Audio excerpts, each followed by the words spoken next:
Doors be.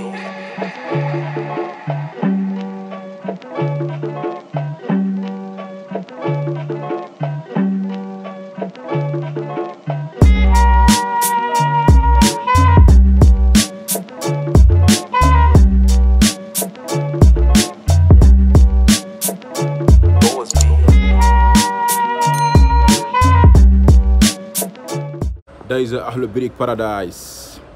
mais gars yi am na benn émission boo xam ne ñu ngi ko doon def Seneweb Dayza nag wax na fa wax joo xamante ni laaj na jàngat daal parce que su ne bu dee mbalax day yàq rab bi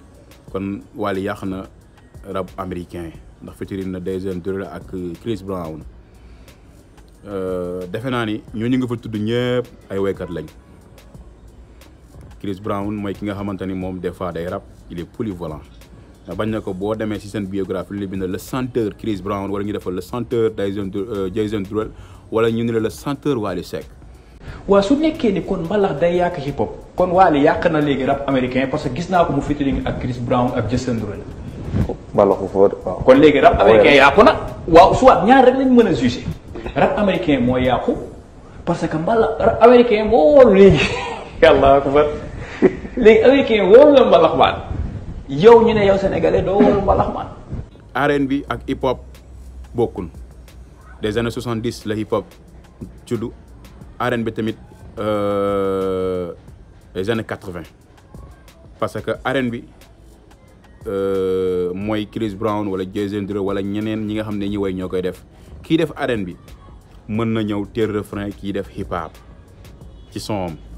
parce que ay jamono loolu lañ xamoon loolu lañ wax ay daaw naa ay suulal ma lii nangam ñoo dem wuti ab woykat kon c'est-à-dire que ñoom ñëpp ay woykat lañ te defe naa ni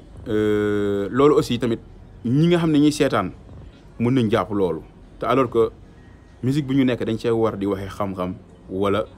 des fois ñu assumer li ñuy def bañ a nekk fii nii naan ay fii la xari jaar ak lii ak lii je n'ai rien contre li ngeen def ñu mën a ram ngeen billahi wallahi taalaahi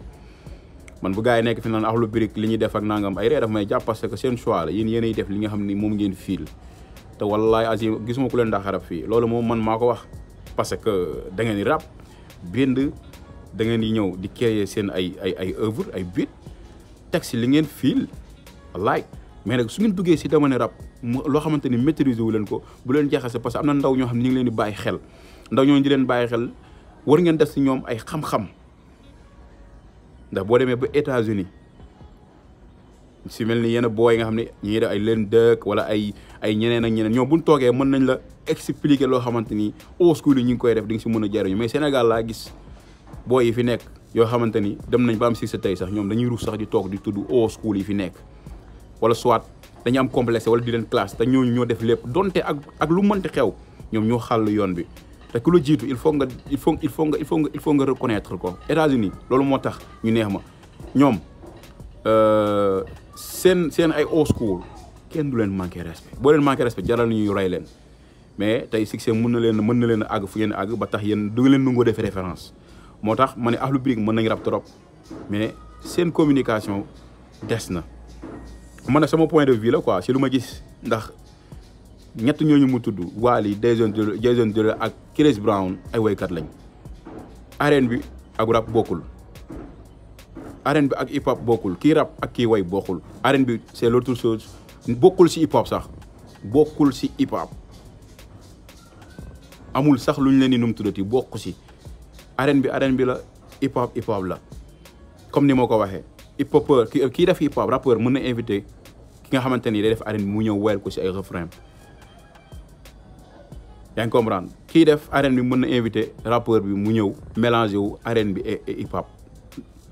ñu mélangé wu kii ñëw rap kii ñëw way te boo xoolee kaane lu si ëpp loolu la ñuy def kon donc néewuma ku nekk da ngaa war a topp si sart yi nga xamante ni hip hop loolu lay def te loolu sax la ñu wax mais peut-être nit ki moo am choix am pour def ko mais nañuy waxee xam-xam pour ñu xam hip hop dafa nekk loo xamante ni pour man mbir mun war a yaatal la pour gars yi xam lan mooy njëriñ si. mais buñ ko focus si musique bi rek musique bi kese rek jàpp ni musique rek mooy hip hop non am na lu ko jiitu quoi donc loolu laa indi woon tey gars yi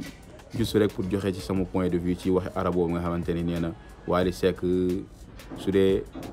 def na featuring Chris Brown ak Derulo kon day yàq rap américain yi comme fii ni ñuy waxee ni yàq rap mbalax bi ma ne ko loolu moom je suis pas d'accord avec toi parce que ñoom ñett ñëpp ay woykat lañ R&B ak hip hop bokkul acca les commentaires te boo leen commentaire ba pare bu leen fàttee abonné yéen ñiy doog a dugg ci chaîne bi te bu leen abonné ba pare ngeen ba seen cloche notification ba vidéo bu ñu dugal la ngeen mën ko am